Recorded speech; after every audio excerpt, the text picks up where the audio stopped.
esse domingo que inicia, que dá o pontapé inicial nessa semana que chamamos de Semana Santa. A Semana Santa, semana que vem, é a nossa celebração da ressurreição, é o nosso culto onde celebramos o Jesus vivo, aquele que vive e reina eternamente, aquele que venceu a morte, que está assentado no seu trono eterno, o Senhor que vem para nos buscar, o Senhor que é vivo, real, poderoso, Ele é grande, Ele é fiel, Ele é tremendo, Ele é justo, Ele é grande em todos os seus aspectos, Ele é o Senhor que tem vida e vida em abundância. Nem a morte conseguiu segurá-lo, demônio, potestade, forças espirituais se subjugam ao nome poderoso daquele que é Senhor sobre nós. É isso que nós vamos estar celebrando, o nome de Jesus, nome sobre todo nome. Culturalmente nós celebramos a Páscoa. A Páscoa foi um evento que aconteceu lá no Antigo Testamento com os judeus. Nós celebramos a Santa Ceia personificada, Jesus, o pão da vida, o sangue vertido na cruz, o Cordeiro que deu a vida por nós e ressuscitou. E você vai ter uma grande oportunidade de chamar pessoas para virem, para estarem conosco. Irmão, todo cristão precisa estar na igreja, pelo menos nesse culto. Não é um culto muito importante. Não tire esse tempo para tirar férias, para viajar, para ir para qualquer outro lugar. Venha para a igreja, traga os seus filhos. Nós abrimos a oportunidade aqui para que você envolvesse as suas crianças. Irmãos, se a gente não ensinar esse valor aos nossos filhos, ensinar que é só coelhinho, chocolate e qualquer outra coisa, você não está criando o seu filho dentro daquilo que o Senhor nos chamou para fazer. Esse é um tempo poderoso. Nesse dia especial, no domingo que vem, a gente não vai ter um ministério com crianças. Todo o nosso culto, a gente vai entrar numa experiência de adoração. Não vai ser, os irmãos estão preparando aqui uma apresentação especial, mas não vai ser só uma apresentação. Desde a hora que começar o culto, você já vai começar na apresentação. Então, se eu fosse você, eu não deixava para chegar às 6h15, na semana que vem. Fala para a pessoa do seu lado, não deixe para chegar às 6h15, fala para ela. Lembra ela que o horário do culto é 6 horas, fala com ela, o horário do culto é 6 horas. 6 horas da tarde nós já vamos começar e a gente já começa com a apresentação. A gente já começa, vai ter a participação das crianças, a participação do Ministério de Artes, de teatro, vai ter o coral das crianças, o coral dos adultos, vai ter todo o período do culto, o culto inteiro na semana que vem, vai ser uma experiência que todos nós estaremos participando juntos. Está aí o convite, já está rodando nas redes sociais, convide pessoas. Irmãos, vai ser uma poderosa oportunidade de você trazer alguém para conhecer o amor de Jesus. Nós vamos ver salvação, nós vamos ver transformação, nós vamos ver vidas rendidas ao Senhor nesse dia. Maior marca desse culto vai ser pessoas se rendendo ao nome que é sobre todo nome. Amém? Então, seja um missionário, seja uma missionária, comece a convidar, porque essa semana nós estamos nos preparando para isso. E nessa semana nós tiramos para lembrar daquilo que Ele fez por nós, do amor do Senhor pela nossa vida. Na sexta-feira nós vamos ter um culto especial aqui, um culto da Sexta-feira Santa. Vai ser um culto com tradução em português, espanhol, vai ser um culto em inglês. Toda a igreja, todos os ministérios reunidos aqui para a gente celebrar. Se você quiser participar, você pode participar. É de 7 até umas 8h15, ainda dá para vir aqui, ainda dá para ir para o grupo. Olha que bênção. Assim que é bom participar de igreja americana, irmão. A gente consegue fazer tudo junto.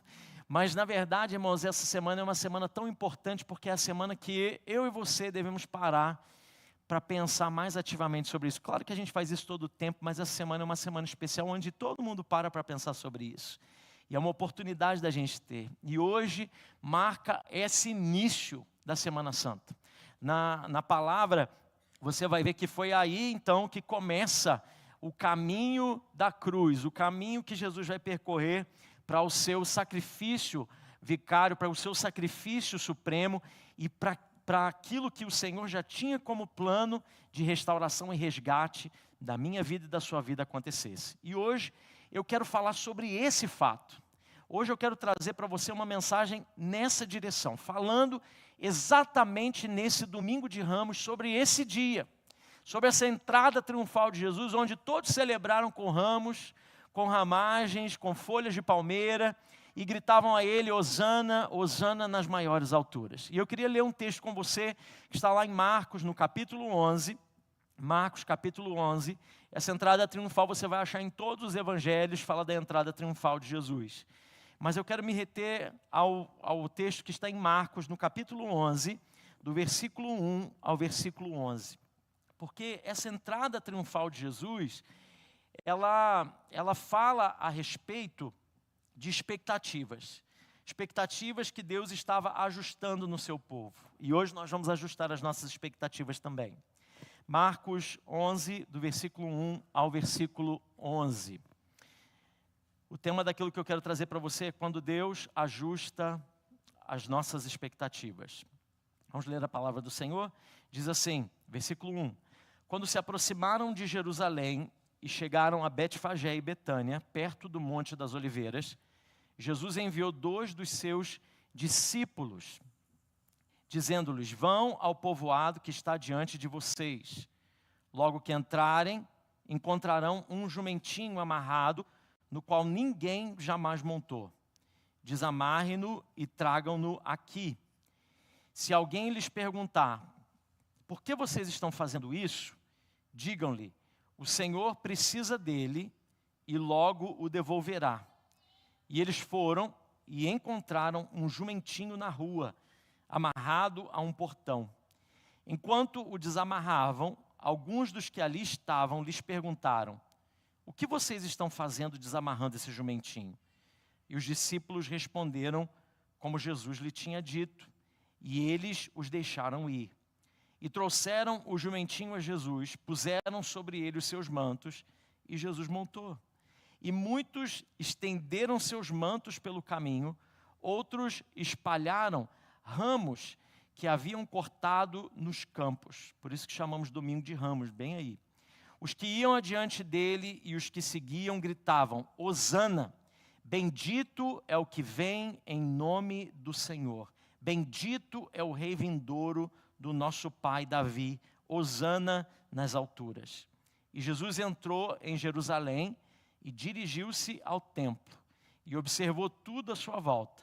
E como já era tarde, foi para Betânia com os 12. Pai, fala ao nosso coração, ministra, Senhor, aquilo que precisamos ouvir, Senhor, nesse dia. Que a Tua voz, Senhor, seja ouvida com clareza. Que a nossa mente esteja pronta para entender quais são as Tuas expectativas ao nosso respeito. É o que nós oramos em nome de Jesus. Amém. Irmão, se tem uma coisa que o ser humano faz bem, tem algumas coisas que nós não fazemos bem, mas tem outras que nós fazemos muito bem. Uma delas é criar expectativas. Todo mundo cria expectativa. A gente cria expectativa a respeito de tudo na nossa vida. A gente cria expectativa para tudo, para uma viagem. A gente cria expectativa para algumas conquistas. A gente cria expectativa para relacionamentos. E para nós que somos cristãos, para nós que somos filhos do Senhor, tem uma coisa especial para os crentes. Nós criamos expectativas até daquilo que acreditamos que Deus tem que fazer conosco. A gente cria expectativa em algumas áreas, não é assim? Expectativa é uma coisa muito louca. Você já foi num restaurante, chega lá, você pega o menu do restaurante, tem umas figuras do lado dos pratos, né? Está dizendo o que é. Aí a figura do lado do prato é maravilhosa. Você olha aquilo, você fala, meu Deus, é isso que eu vou pegar. Se é isso aqui, é o que eu quero. Aí a gente cria uma expectativa, aí a gente pede, eu quero isso.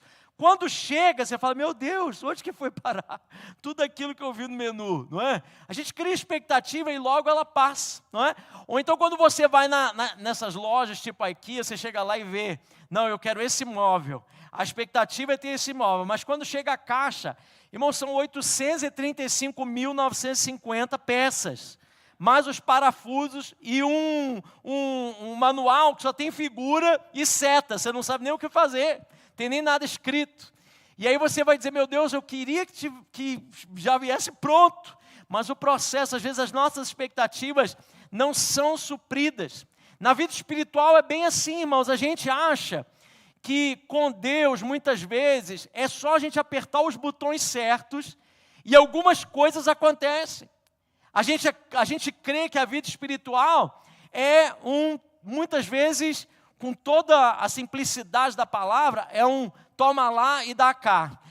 Às vezes a gente fazer algo e coisas vão acontecendo conosco, mas basta a gente começar a caminhar um pouquinho com Deus, a gente vai ver que nem sempre os botões que a gente aperta dão os mesmos resultados.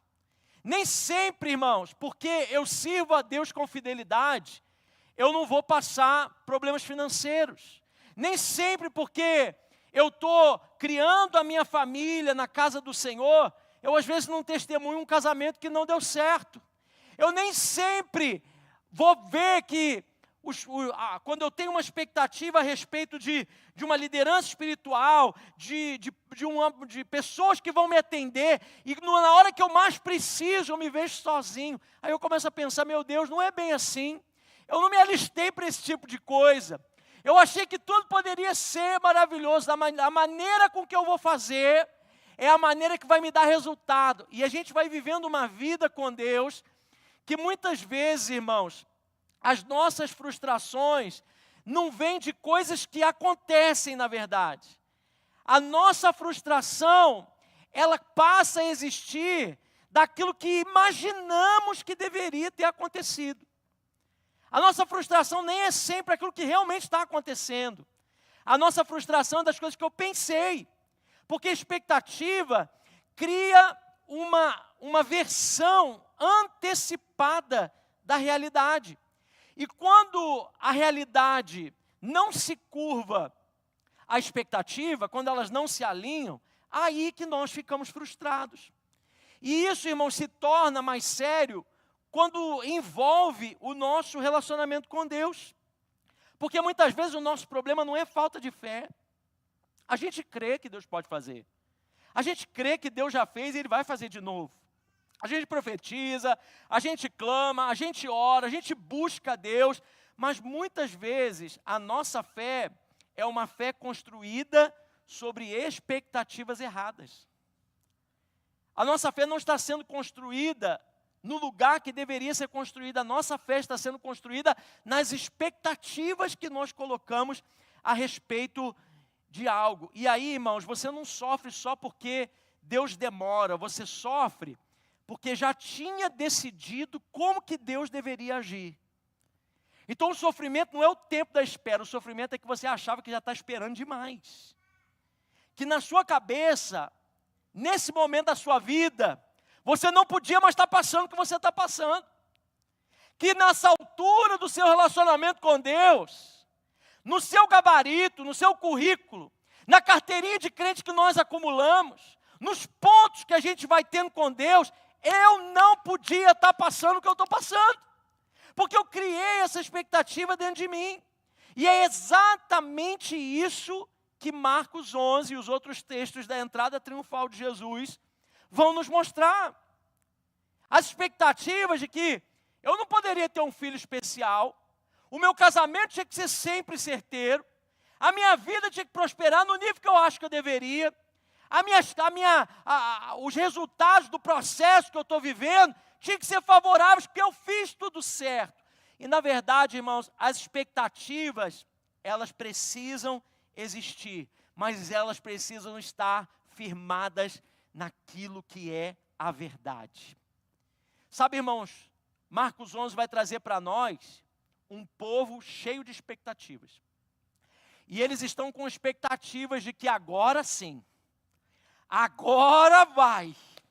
Jesus tinha acabado de ressuscitar Lázaro, a notícia daquela ressurreição tinha espalhado. Ele está vindo com tudo. Ele está vindo agora, o Messias está entre nós. E nós vamos celebrar essa chegada. E quando ele entra em Jerusalém, a gente vai ver todo mundo tirando as roupas e colocando nas ruas, e as palmeiras e tudo, e todo aquele cântico, toda aquela celebração, porque agora eles pensavam, dessa vez a gente agora melhora. Dessa vez Roma deixa de governar a gente. O poder opressor desses tiranos romanos vai acabar. Nós agora vamos avançar. E eles começam a celebrar, e aquela celebração é linda, irmãos. É a celebração dizendo Hosana nas maiores alturas, mas na verdade, eles estão esperando alguém que vai tirar eles do problema que eles estão. E Jesus não chega para resolver o problema que eles estão. Na verdade, Jesus chega para resolver o problema que todos nós estamos pela eternidade. Era algo muito maior do que uma coisa momentânea. muito mais do que cuidar de problemas que se relacionam com o que eu estou vivendo agora, o Senhor está mais preocupado conosco na nossa eternidade. Porque tem coisa, irmãos, que aflige a nossa carne, aflige o nosso ego, aflige o nosso conforto, aflige o nosso momento, mas eles não tiram de nós o brilho e o poder da eternidade. Eles não devem, eles não têm autoridade. O problema que nós passamos hoje não vai tirar de nós a esperança de um futuro glorioso que nós temos no Senhor. O Senhor não estava vindo para resolver o problema pessoal. O Senhor estava vindo para trazer redenção para a humanidade. O que nós fazemos com isso? Nós precisamos entender, irmãos, que esse fato que aconteceu no Domingo de Ramos, chamamos de Domingo de Ramos, mas aqui é a entrada triunfal de Jesus, traz algo para nós. Deus está falando aqui de expectativas. E Ele quer ajustar as nossas. Porque Deus não está sendo cruel conosco. Ele só está nos ensinando como Ele age. E sabe, irmãos, quando Deus faz algumas coisas conosco para ajustar a nossa expectativa, Ele está sendo misericordioso o suficiente para permitir que eu e você não continuemos vivendo no engano. Hoje, para mim e para você, está sendo um domingo de crescimento. Hoje, para mim e para você, está sendo uma oportunidade que nós vamos sair dessa igreja hoje com as nossas expectativas naquilo que Deus é, e nós vamos sair daqui mais fortalecidos para viver aquilo que o Senhor está nos deixando viver agora. Eu quero declarar sobre a sua vida, meu irmão, que você vai sair desse domingo preparado e munido, não só para sair daqui. Eu quero muito que você experimente vitória, mas ainda nas suas derrotas, ainda nos momentos que você não entender, ainda nas horas que você não tiver explicação, o nome do Senhor vai ser glorificado através da sua vida. Você vai sair daqui, meu irmão, mais fortalecido. Eu declaro que no nome de Jesus, todo o cansaço da alma, toda a insatisfação que vem de dentro de nós, todo o sentimento de acabou, chega, vou chutar o balde, não sei mais o que fazer, desespero, medo, toda a ansiedade, tudo vai cair por terra, porque hoje nós vamos sair daqui fortalecidos, irmãos. Nós estamos nesse dia tão especial para aprender lições que Deus quer nos ensinar sobre ajustar as expectativas. E eu vejo aqui nesse texto 4 situações que eu quero trazer para você. 4 situações que ajustam as nossas expectativas. A primeira que eu quero trazer é que a gente precisa ajustar a nossa expectativa, porque seguir Jesus não é sempre ter respostas, mas é obedecer e confiar. A primeira expectativa é que às vezes a gente segue Jesus esperando do Senhor respostas claras, esperando do Senhor coisas objetivas. E eu enxergo nesse texto, irmãos, algo muito interessante. Como que o texto começa? Começa com Jesus dando uma ordem aos discípulos. Você já parou para pensar nessa ordem? Jesus fala com os discípulos e dá a eles uma instrução bastante curiosa. Vão, encontrem, desamarrem e tragam. É só isso. Vai, entra na cidade, você vai encontrar um jumentinho. Irmãos, pensa nisso. Pensa no desafio que esses discípulos receberam. Não foi dado a eles nome de rua, não foi dado a eles paradeiro certo, não foi dado a eles a cor do portão que eles tinham que procurar, qual que era a qualidade do jumento. Porque, irmãos, fala de jumento, numa terra que todo mundo usa jumento como meio de transporte, é falar a mesma coisa, acha um carro branco, acha alguma coisa que seja comum para todos nós. Vai dizer, olha, vocês vão entrar na cidade e vocês não têm paradeiro certo. Vocês vão entrar na cidade, vocês vão achar um jumento que está amarrado, desamarrem ele, sem saber de quem é, sem saber o dono, nem saber o nome, saber de nada. Se alguém perguntar o que vocês estão fazendo, a única coisa que vocês vão dizer é, o mestre precisa dele. Essa é a chave, essa é a senha. Você não precisa explicar nada, você só precisa obedecer. E aí, irmão, sai aqueles 2 discípulos. Eu fico, às vezes, irmãos, eu não sei você, mas quando eu leio a Bíblia, eu viajo na minha mente. E eu viajo como se fosse eu. O que eu faria se Jesus falasse assim, olha, vai, procura, vai lá, resolve e volta. Eu falei, meu Deus, por onde que eu começo? Qual é a estratégia, Senhor? Não tem explicação completa. Não tem, irmãos, algo que, eu não sei você. Você parece bastante espiritual. Eu vou falar de mim. Eu não sou tanto, não. Mas tem uma coisa que eu gosto, irmãos, é controle. Eu gosto de ter o controle da minha vida. Eu gosto de saber que no final do mês tudo vai dar certinho ali, certinho, eu boto os números e tudo mais, e vai ter, e vai sobrar, e eu ainda vou poder desfrutar de alguma coisa. Eu gosto de saber quando eu acordo, onde é que eu vou, eu tenho a lista de coisas que eu faço, eu tenho coisas, por exemplo, eu já tenho programado para a próxima semana algumas coisas que eu quero acontecer. Então eu gosto de ter o controle, de saber que se eu fizer assim vai dar certo, se eu fizer assado vai dar de outro jeito. Eu gosto, eu não sou muito fã de viver perigosamente. De olhar para mim e dizer, eu não sei, não vamos para algum lugar? Vamos, entra e a gente só vai andando para frente. Não é a minha praia. Eu gosto de muitas vezes entender, ter garantias. Eu sei que você está rindo, às vezes você está me olhando com essa cara, pastor, pois é, você é mais espiritual do que eu. Mas eu muitas vezes, eu preciso ter esse senso de segurança, de saber, irmãos, que eu vou e vai dar certo, de que eu faço e a coisa vai ter resultado, de que eu tenho para poder me programar para frente. Eu não gosto de viver assim, meio jogado no ar, sem direções claras. Mas, irmãos, viver com Deus, muitas vezes, tira a gente de um estágio que nós criamos. Para nós, irmãos, muitas vezes, a segurança, a garantia, o certeiro que a gente tem, as coisas que vão acontecendo, se tornam para nós um ídolo. Porque a gente só vai servir a Deus, eu só vou dar próximos passos, se eu tiver a certeza daquilo que está acontecendo. E isso revela, irmãos, para nós um princípio espiritual. Deus nos dá direções suficientes para obedecer, não informações suficientes para controlar. Deus muitas vezes, vou repetir isso para você, vai lhe dar informações suficientes para obedecer. Mas muitas vezes Deus não oferece para nós informações suficientes para controlar. Porque o controle é dele. O controle continua sendo dele. Deuteronômio 29 diz o seguinte: as coisas encobertas pertencem ao Senhor, o nosso Deus, mas as reveladas pertencem a nós e aos nossos filhos para sempre. Sabe, no reino de Deus, obediência não nasce de explicação total, mas de confiança no caráter daquele que está falando com você. No reino de Deus, nem todas as vezes, está sem todas as respostas, não significa estar fora da vontade de Deus.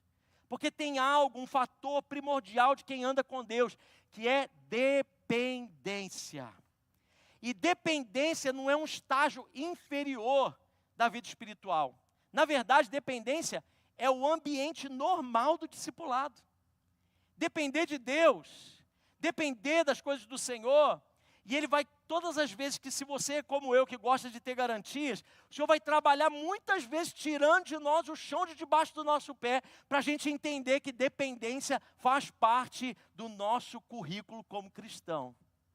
De que nós precisamos depender. 2 Coríntios 12, 9, diz assim, Paulo falando para nós, mas ele me disse, a minha graça é suficiente para você, pois o meu poder se aperfeiçoa na sua fraqueza. E não tem momento, irmão, que a gente se sente mais fraco quando a gente está dependente.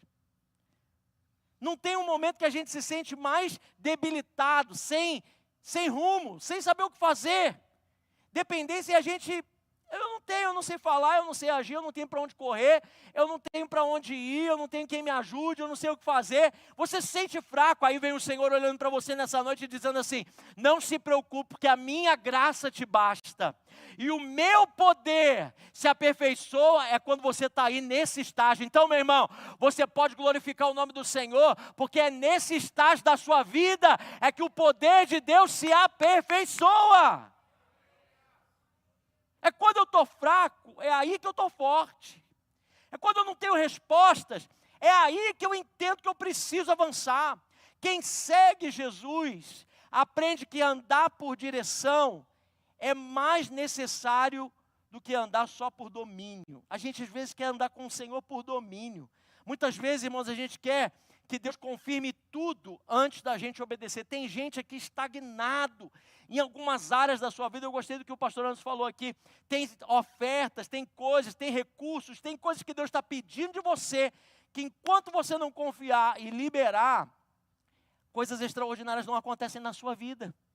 Porque a gente às vezes fica esperando de Deus confirmação de todas as coisas, a gente quer já enxergar até o final do caminho. Mas, irmãos, com muita frequência Deus age de outra forma. A confirmação daquilo que Deus quer de nós, ela encontra o obediente no meio do processo. Confirmações vão vindo à medida que você se move. Eu vou falar isso, meu irmão, porque eu sinto que tem gente aqui que está precisando se mover no Senhor. As confirmações que você está esperando do Senhor não vão acontecer enquanto você ficar estagnado. À medida que você vai dando passos em direção ao que Deus está chamando você, é aí que as confirmações vão encontrando o crente. É no meio do processo.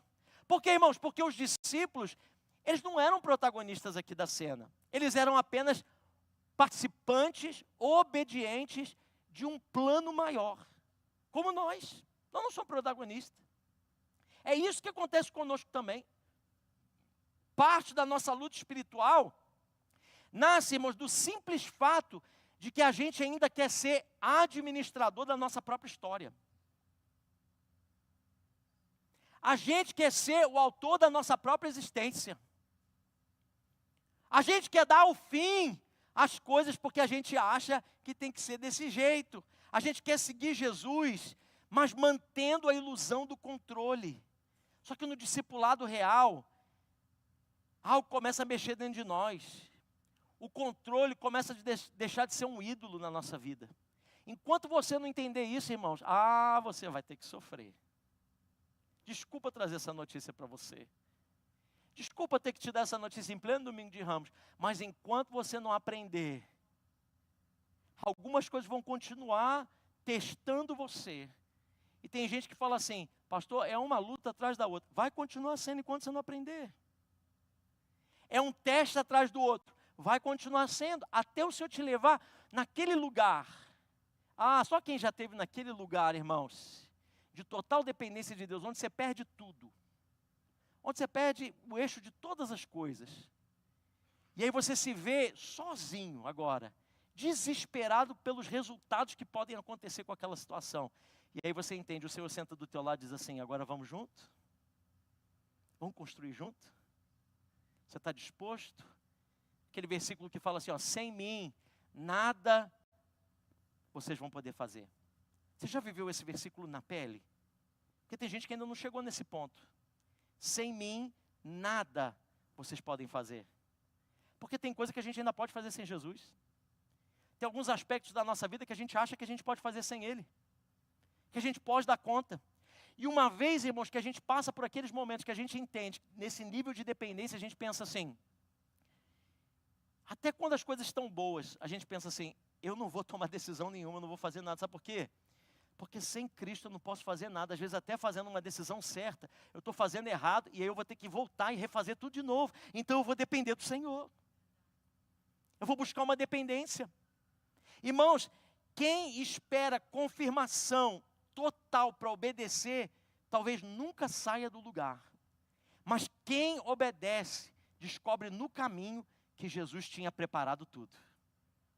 Jesus já tinha preparado tudo. Jesus já tinha dado todo o jeito dele. Eu não sei como Jesus fez. A Bíblia não diz a conversa que ele teve com o dono desse jumento.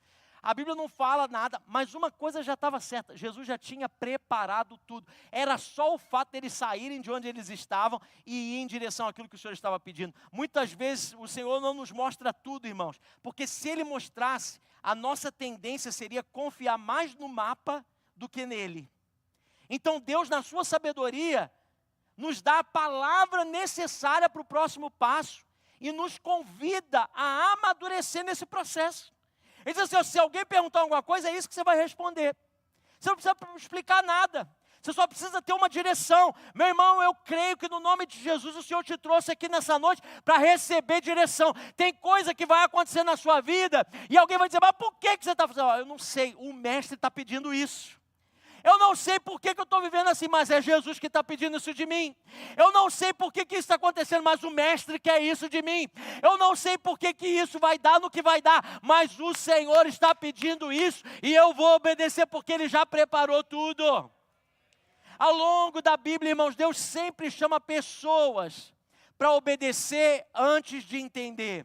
Em Gênesis 22, Abraão sai do monte sem ver o cordeiro, mas no lugar da obediência, Deus provê o sacrifício. Êxodo 14, irmãos, Deus não abriu o mar antes do povo começar a marchar. Moisés mandou avançar, diga a esse povo que continue marchando, tem exército atrás, o mar não se abre enquanto você não continuar marchando. Josué 3 vai dizer para nós que as águas do Jordão só começaram a se abrir quando os sacerdotes puseram o primeiro pé nos rios que estavam passando os limites. Nem sempre, irmão, estar sem resposta significa estar sem direção. Quero tirar um peso de sobre os seus ombros. Respira fundo assim, irmãos. Ó. Agora expira. De novo, vai. Relaxa. Porque nem sempre não ter resposta não significa que você está perdido. Nem sempre você não ter resposta significa que você está sem rumo. Nem sempre não ter resposta é sinal de fraqueza espiritual. Pelo contrário, eu não preciso ter as respostas, eu só preciso ter Ele que é a resposta. Ele é a minha resposta. Será que eu só obedeço quando tudo faz sentido? Será que eu transformei clareza em condição para a fidelidade? Deus está pedindo coisas de nós e nós não movemos. Não, eu só me movo quando Deus me der clareza. Espera aí, quem é que manda na situação? Quem é o dono de todas as coisas? Quem é o Senhor das nossas vidas? Será que eu chamo de prudência o que na verdade é medo de depender? Será que eu quero seguir Jesus ou apenas administrar melhor a minha própria vontade? Sabe, irmãos, quem só anda quando entende tudo, ainda não aprendeu a seguir Jesus de verdade. Essa é a primeira expectativa. A segunda coisa que eu entendo nesse texto, irmãos, que é muito legal, talvez uma maneira da gente pensar assim, não é só os discípulos que saíram sem rumo, recebendo uma direção, tiveram que obedecer. Seguir a Jesus não é ter clareza, seguir Jesus é obedecer e ter confiança. Se Ele mandou, Ele já preparou o resultado. Se Ele me deu direções, eu sigo até o final. Mas uma segunda expectativa que precisa ser ajustada, eu vejo na vida do dono desse jumento.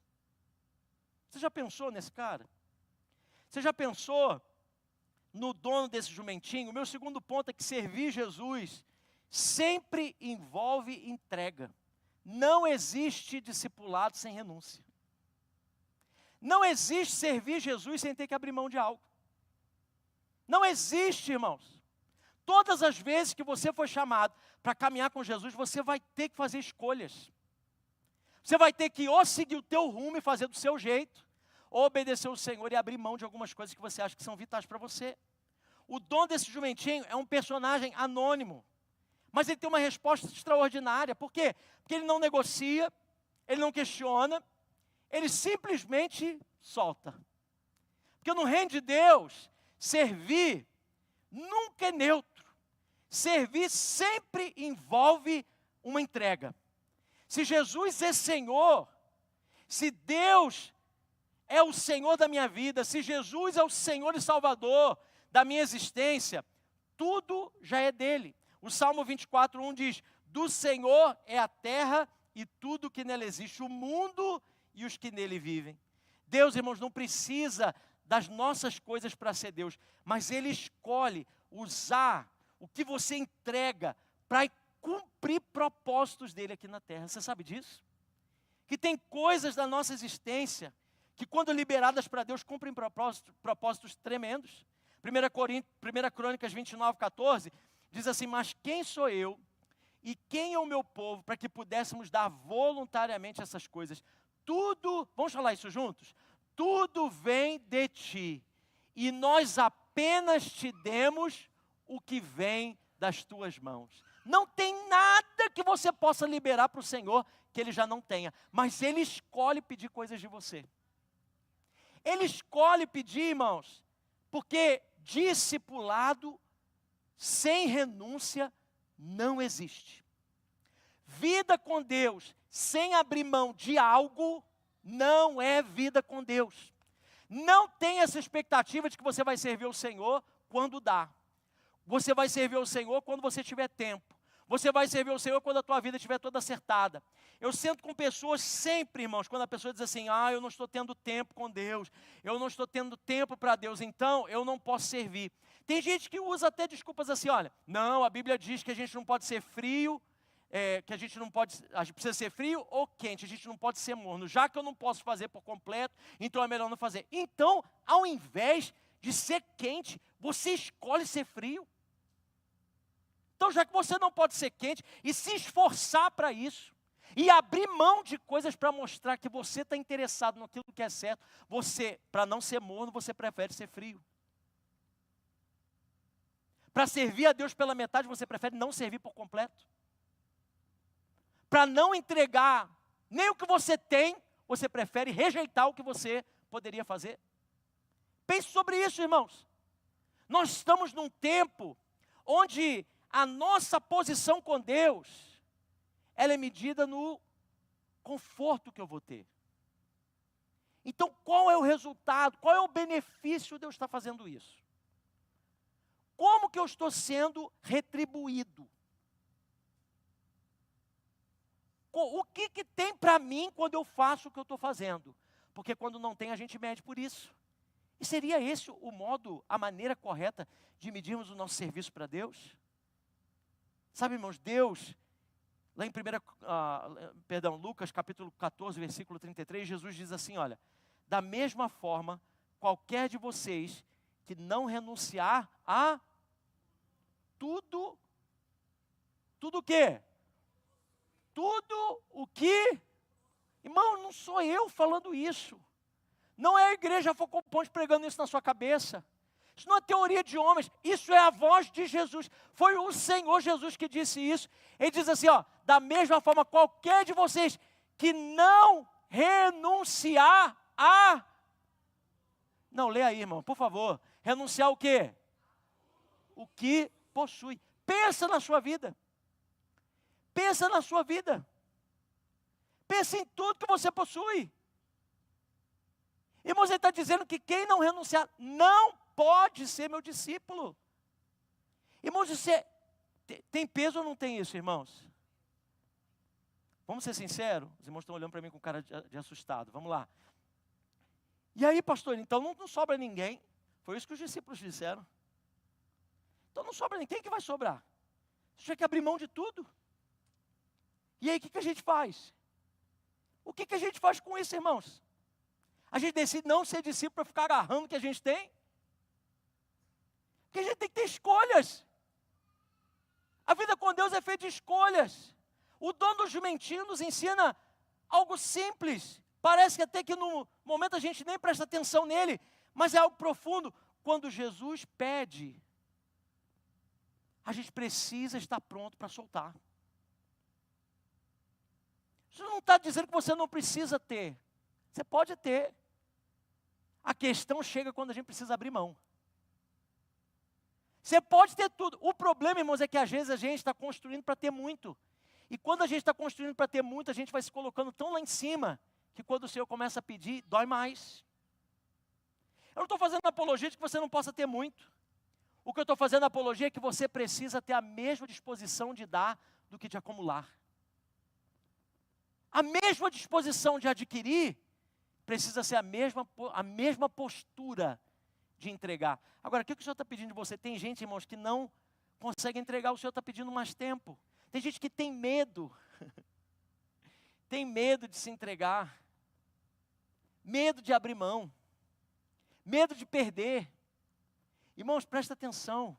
Deixa eu dizer uma coisa para você. A gente não prega mais sobre isso nesses dias. Mas eu quero te garantir, meu irmão, com Deus você nunca sai perdendo. Nunca. Com Deus você nunca sai perdendo. Ainda que nos padrões humanos pareça perda, Deus está mais interessado com a sua salvação eterna do que com o seu conforto passageiro. Às vezes a gente vai ter que abrir mão de coisas que são nosso conforto passageiro por conta da nossa salvação eterna. E é isso que o Senhor se preocupa. Sabe, irmãos, o que você segura pode limitar o que Deus quer fazer através de você. Você está segurando seu tempo, gastando todo em você, recursos, porque quando a gente fala em dar, a gente pensa logo em dinheiro, porque é o que disputa o nosso coração com Deus, né? Jesus mesmo disse, não pode servir a Deus e a mamão. O único desses que chega na categoria ali, que pode ocupar o mesmo lugar de Deus, é o dinheiro. Quando a gente fala de dar, a gente logo pensa em dinheiro. Ah, está falando de dinheiro. Mas eu não estou falando só de dinheiro, não. Eu estou falando de atenção, eu estou falando de cuidado, eu estou falando de fidelidade, eu estou falando de tempo, eu estou falando de amor, de paixão, eu estou falando de tantas outras coisas que você às vezes acaba destinando, eu também, todos nós. Se a gente não cuidar, irmãos, a gente acaba destinando toda a nossa vida, gastando toda a nossa existência para coisas que não têm retorno, não tem fruto. Sabe, irmãos, o dono do jumentinho não sabia que aquele animal, que era tão simples, aquele animal que não era nada, era comum, era mais um jumento em Jerusalém, irmãos, o que é isso? Não é nada. Mas o dono daquele jumentinho não sabia que aquele animal carregaria o Messias na entrada triunfal. Ele não sabia que aquilo se tornaria parte da história da redenção. Que hoje, no ano de 2026, em Orlando, na cidade de Orlando, num grupo de uma igreja, a gente estaria conversando sobre aquele jumentinho. Porque ele era comum, mas nas mãos de Deus, entregue para um propósito maior, tocou muito mais do que poderia ter tocado, servindo a vida e a família daquele homem. Disponibilidade, irmãos, é mais importante do que visibilidade no reino. O dono do jumentinho nos ensina que servir a Jesus não é sobre status, não é sobre visibilidade, não é sobre reconhecimento, é sobre resposta, é sobre ouvir, o Senhor precisa, e a gente dizer, pode levar. É sobre dizer, o que está acontecendo aqui? Não, o Senhor está pedindo, então eu entrego com facilidade. Não tem resistências, não tem briga, não tem crise. Se é Deus que está precisando, eu estou aqui para suprir essa necessidade. A pergunta não é se Deus pode usar você. A pergunta é, você está disposto a abrir mão do que está nas suas mãos para que Ele cumpra o propósito dEle? O que você libera nas mãos de Jesus nunca diminui, sempre ganha propósito. Você tem medo de entregar o seu tempo? Faça isso, comece a entregar agora. Às vezes a gente tem medo, eu vou perder o meu conforto, puxa, as minhas férias, as minhas conquistas, o meu lazer. A gente não fala isso para fora, a gente fala aqui dentro. São resistências que a gente vai colocando. Meu irmão, deixa eu dizer, nas mãos do Senhor, às vezes a gente planeja tantas coisas, conhecer tantas coisas, nas mãos do Senhor, deixa eu dizer aqui, eu quero liberar uma palavra profética, se coloque nas mãos do Senhor e Deus vai te levar a lugares que você nunca sonhou em estar. A gente está trilhando um caminho para nós, eu vou chegar em lugares, eu quero desfrutar, nas mãos do Senhor você ainda vai com patrocínio do reino, com propósito eterno, banhado de vida com Deus e rastro daquilo que Deus quer fazer através de você. Tem coisas, irmãos, que às vezes a gente está lutando e Deus está pedindo de nós. Mas o terceiro ponto, terceira situação que eu entendo aqui, é uma situação muito importante. Primeiro, a expectativa da gente seguir Deus quando a gente tem as direções certas. Segundo, é quando o Senhor pede alguma coisa de nós e a gente acha que servir a Deus, a gente pode viver a nossa vida sem ter que abrir mão de nada. E Jesus se encaixa na nossa realidade. Não é assim. Ele vai sempre pedir alguma coisa da gente. E Ele sempre pede o que tem muito valor. Deus não gosta do que não tem valor. Ele gosta do que tem valor. A terceira coisa que eu vejo aqui, a terceira expectativa que precisa ser ajustada, é que celebrar Jesus não é o mesmo que se render a Ele. Celebrar Jesus não é o mesmo que viver uma vida rendida. Por quê? Eu vejo isso através da multidão. Irmãos, a multidão reconheceu Jesus corretamente. Eis que vem aí. Vem o rei. Ele não é o rei? Ele é o rei. Mas interpretou o reino de forma errada. A multidão tinha a Bíblia. Eles sabiam das profecias. Mas escolheram, irmãos, ouvir o que eles queriam ouvir. O que eles cantam, Hosana, Hosana ao filho de Davi. Sabe o que isso significa? Eles estão cantando o Salmo 118. O Salmo 118, versículo 25 e 26, é a canção que eles estão cantando. Eles conheciam, olha o que diz lá. Salva-nos, Senhor, nós imploramos. Faze-nos prosperar, Senhor, nós suplicamos. Bendito é o que vem em nome do Senhor. Da casa do Senhor nós o abençoamos. Essa é a canção, porque Hosana significa salva-nos. Hosana significa salva-nos, Senhor. Quando ele diz Hosana nas alturas, das alturas vem a nossa salvação. Dos lugares altos vem o nosso Redentor. Irmãos, esse era um salmo messiânico. O povo conhecia, porque eles guardavam no coração a expectativa de que o Messias viria.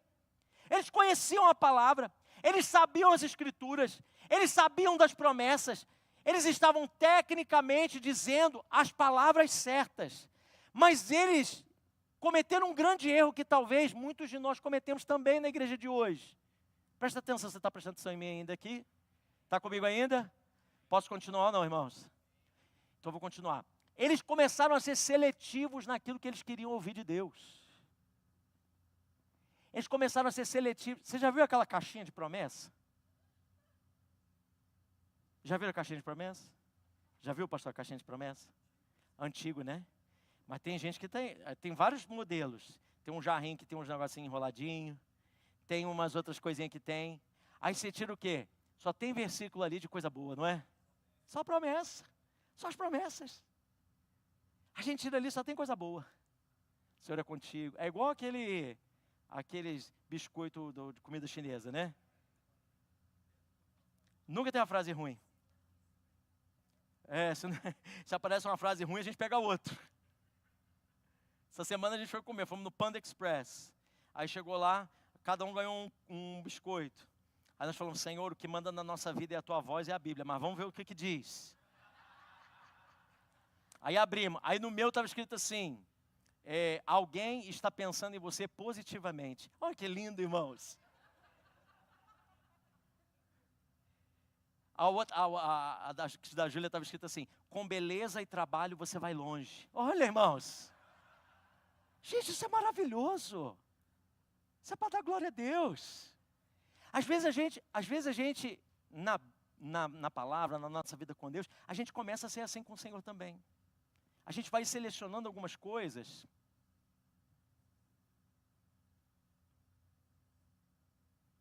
Só o que eu quero ouvir.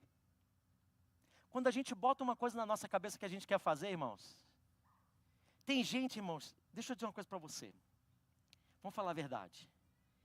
Tem gente que acorda de manhã e diz assim, hoje eu vou arrumar um problema.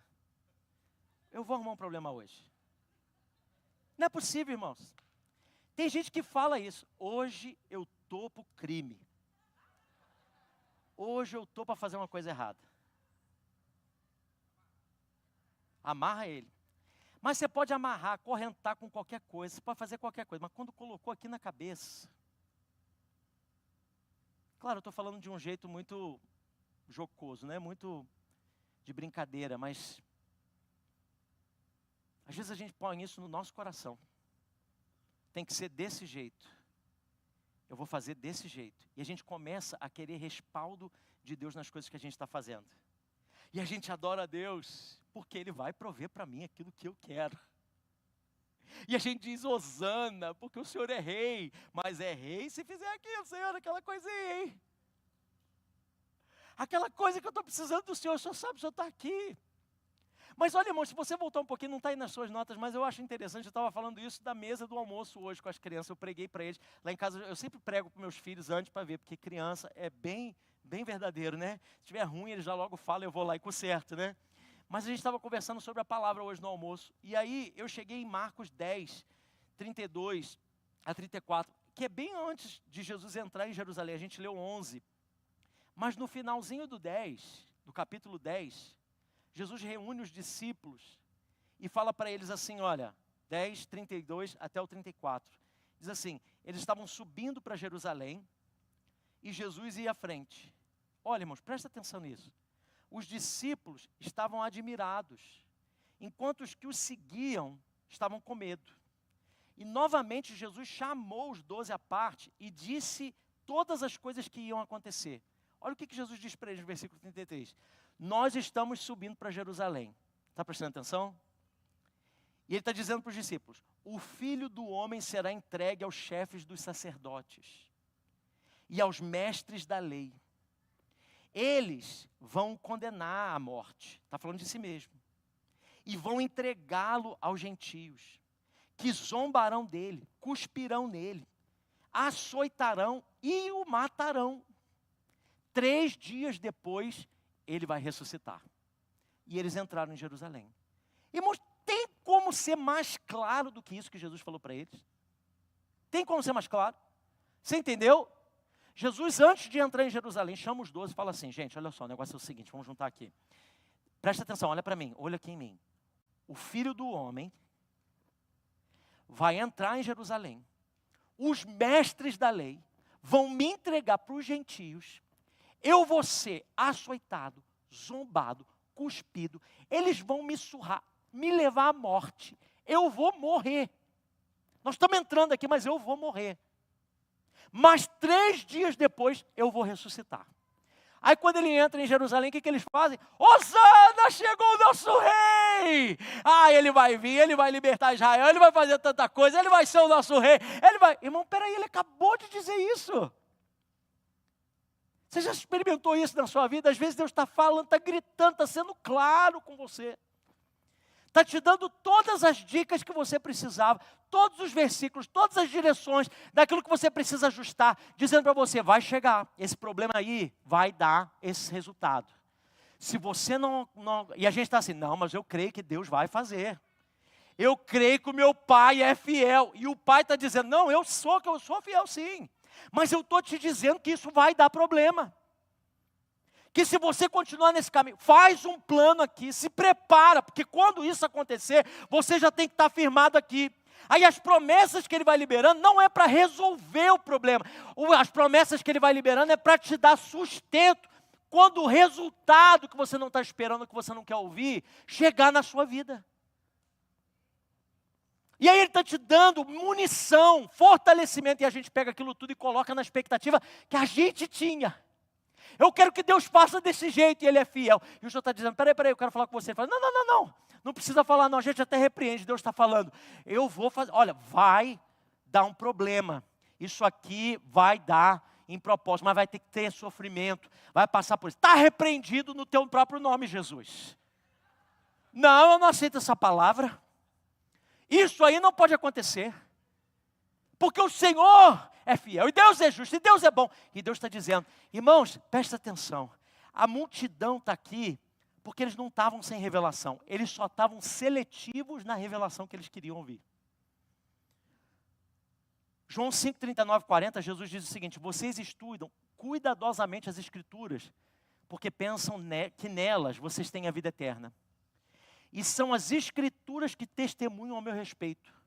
Contudo, vocês não querem vir a mim para terem vida. Ele está dizendo, vocês conhecem tanta Bíblia?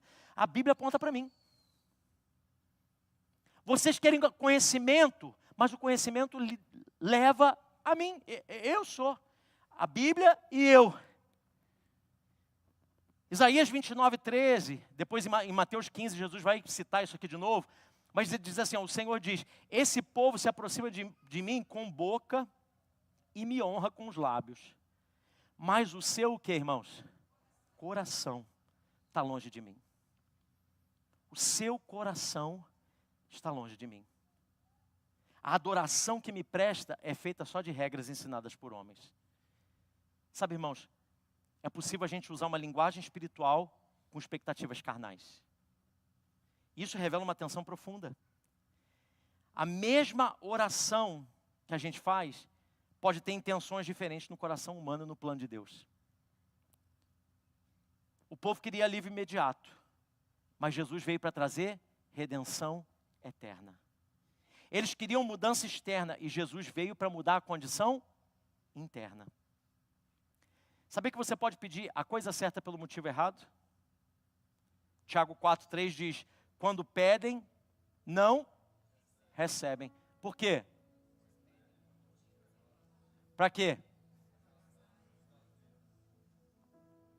Pede e não recebe. Por quê? Porque a motivação está errada. A motivação é só para você.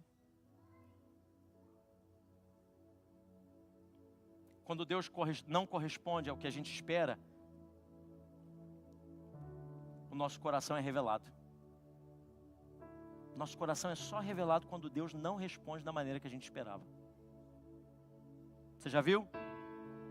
Aquela pessoa que é tudo glória a Deus, aleluia, oh Jesus maravilhoso, Deus é poderoso, Deus é santo, Deus é lindo, oh glória a Deus. Aí o primeiro não que Deus dá, desespera, entra no desespero.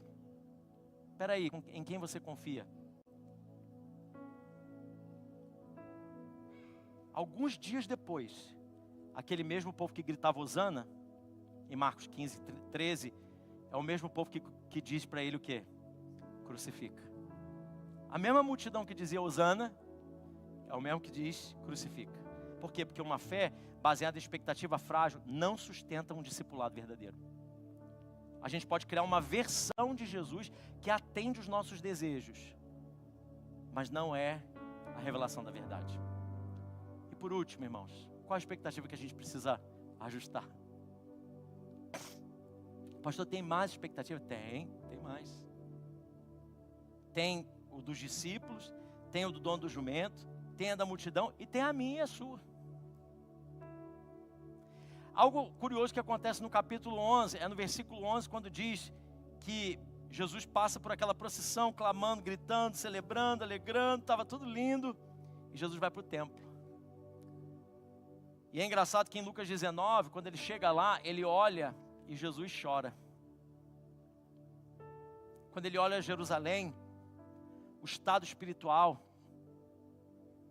o que estava acontecendo de verdade, o povo estava gritando, Hosana, mas Jesus estava chorando. Ah, se você me conhecesse de verdade. Meu último ponto é que quando Jesus não faz o que você espera, Ele faz o que você precisa. Eu vim aqui da parte do Senhor dizer para você que quando Jesus não faz aquilo que você espera, pode confiar, porque Ele está fazendo aquilo que você precisa.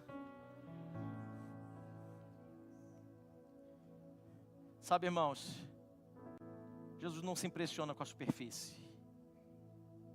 Ele não se move com o barulho da celebração. Ele vê além do momento. 1 Samuel 16:7 diz que o Senhor não vê como o homem vê a aparência, mas o Senhor vê o coração. Nem sempre o silêncio de Deus é ausência. Muitas vezes o silêncio de Deus é diagnóstico. Jesus não faz nada. Ele entra na cidade e agora ele podia sentar no trono, porque ele é o rei. Não, ele vai para o templo e ele observa. E porque já era tarde, ele segue viagem. Não faz nada. Ele não fez o que o povo estava esperando. Sabe, isso é confrontador porque a gente quer um Jesus que age depressa. Mas a gente nem sempre aceita um Jesus que primeiro observa. A gente quer intervenção sem inspeção. A gente quer resposta sem sondagem. A gente quer milagre sem diagnóstico. Mas o Senhor não trata apenas sintoma, Ele vai direto na raiz.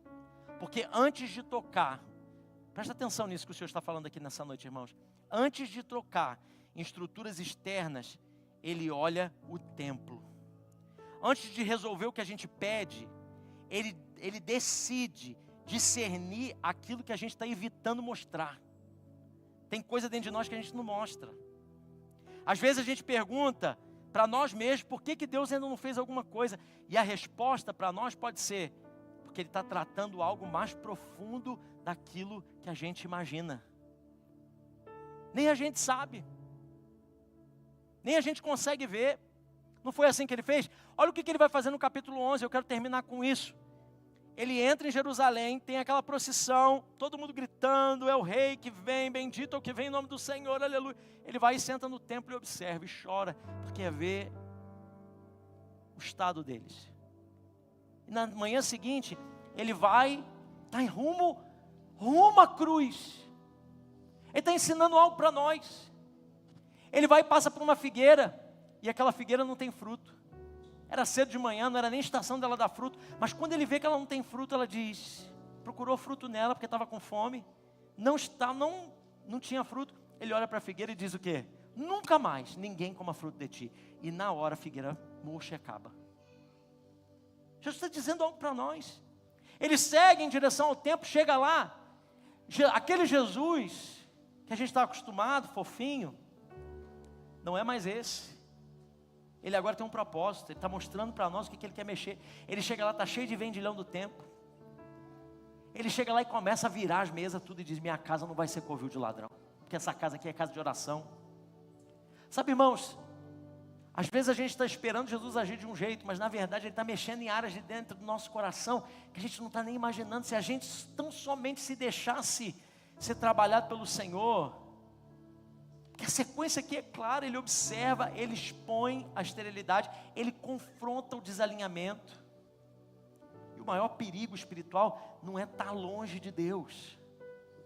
O maior perigo espiritual é viver uma vida que parece vida com Deus, mas não tem nada de Deus. É quando Jesus não faz o que você espera. É que aí, irmãos, aquilo que Ele está fazendo é mais profundo, vai além. Ele está te libertando de uma fé que é baseada em aparência. Ele está te levando para uma vida que é uma vida de fruto real. Irmão, hoje eu quero que você saia daqui sabendo que aquilo que está acontecendo na sua vida está produzindo um fruto que agrada o nome do Senhor. Está entendendo isso?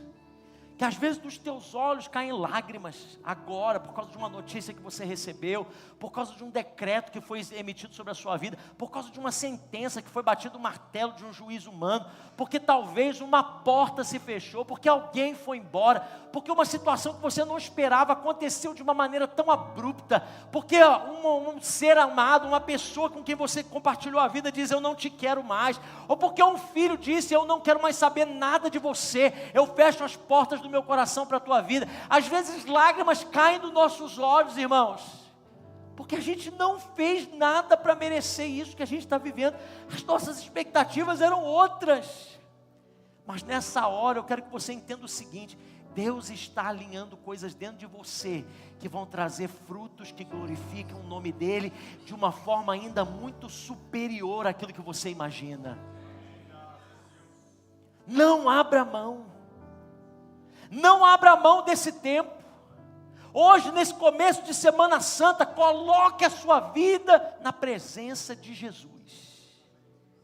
Comece um tempo de oração, de jejum essa semana. Se entregue. Comece essa semana se entregando como Ele se entregou por nós. Vá além. Abra mão de projetos pessoais. Abra mão de coisas que você já disse que não faria, mas o Senhor está pedindo de você, vá fundo. Hoje o Espírito Santo está pedindo algo de nós. O que a gente está disposto a responder? Feche os seus olhos, curva sua cabeça, se coloque diante da presença do Senhor. O que nós vamos fazer com isso tudo? A gente fala muito das nossas expectativas, mas e as de Deus?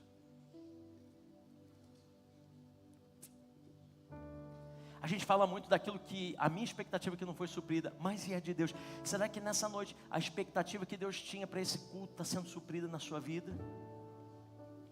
Será que o que Deus queria fazer com você nesse culto, trazendo você para essa reunião, para esse lugar, esse ajuntamento santo, está se cumprindo? Eu quero que você se coloque diante da presença do Senhor nesses últimos minutos que nos restam. você diga: Senhor, sonda a minha vida. Sonda, Senhor, o meu coração. O Senhor me conhece. Senhor, quebranta o meu coração, muda a minha história. Vê se há em mim, Senhor, coisas que precisam ser ajustadas. Nessa Semana Santa, eu me santifico, eu me separo, eu me entrego para o Senhor. Não uma Semana Santa só de fatos históricos. Para mim vai ser uma Semana Santa porque eu vou me separar por completo para Ti. Para mim vai ser uma semana diferente, porque eu não vou mais segurar aquilo que o Senhor está pedindo. Vai ser uma semana diferente, Senhor, porque eu não vou mais andar só buscando o Senhor por aquilo que eu preciso. Vai ser uma semana diferente, porque eu vou viver aquilo que o Senhor tem esperado de mim. Eu não vou ficar sendo uma ramagem sem fruto. Eu não vou ficar sendo um lugar onde o sacrifício é negociado. Eu quero tudo que o Senhor tem para mim. Coloque diante do Senhor. Tem esse tempo de oração. Se você quiser se colocar de joelhos diante do Senhor, se coloque de joelhos diante do Senhor. Nesse primeiro dia da semana, nesse primeiro dia da Semana Santa, nós vamos entrar na Semana Santa rendidos diante de Deus. Se você quiser sair do seu lugar, vir no altar, vem no altar. Se você quiser reagir de uma forma como você não está acostumado a reagir, reaja. Se você quiser ficar de pé, levantar as mãos, fique. Se você quiser, reaja. Eu só quero que você reaja. Porque o Senhor está pedindo algo de você nessa noite. Nesses últimos minutos do seu culto, preste algo que só você pode dar a Deus. Eu não posso dar algo que você está precisando dar para Deus. Eu não posso responder do jeito que você pode responder. Eu preciso responder do meu jeito. Se coloque diante do Senhor, fala: Senhor, enche o meu coração. Renova em mim, Senhor, o teu Espírito. Trabalha dentro de mim, ajusta, Senhor, o meu coração ao Teu. Alinha minha vida aos propósitos do Senhor. Comece a orar, meu irmão, abra sua boca, comece a orar agora. Intencionalmente orar.